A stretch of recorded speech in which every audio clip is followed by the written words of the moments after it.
بسم اللہ الرحمن الرحیم۔ السلام علیکم، میری آپ سبھی سے التجا ہے کہ ایک مرتبہ درود ابراہیمی پڑھ لیجیے گا۔ بسم اللہ الرحمن الرحیم۔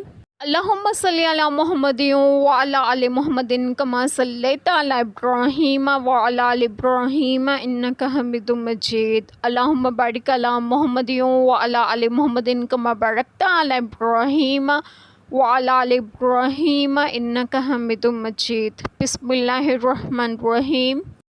سنتے ہو یہ جو تم ہو دنیا کی زندگی میں تو ان کی طرف سے جھگڑے، تو ان کی طرف سے کون جھگڑے گا اللہ سے قیامت کے دن، یا کون ان کا وکیل ہوگا؟ اور جو کوئی برائی یا اپنی جان پر ظلم کرے پھر اللہ سے بخشش چاہے تو اللہ کو بخشنے والا مہربان پائے گا۔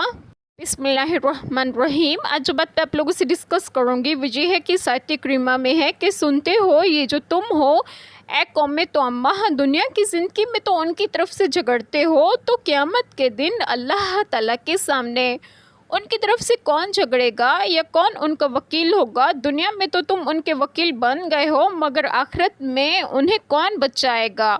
جب اللہ تعالیٰ کے سامنے روز جزا و سزا کے دن وہ اللہ تعالیٰ کے سامنے ہوں گے تو کون ان کا وکیل بنے گا؟ اور اگلی آیت کریمہ میں ہے کہ اور جو کوئی برائی کرے یا اپنی جان پر ظلم کرے، راہ حق سے بھٹکنے والوں کے لیے باب رحمت کھلا ہے، گناہوں کا ارتکاب کرنے والوں اور اپنے نفس پر ظلم کرنے والوں کے لیے وسیلہ استغفار ہر وقت موجود ہے۔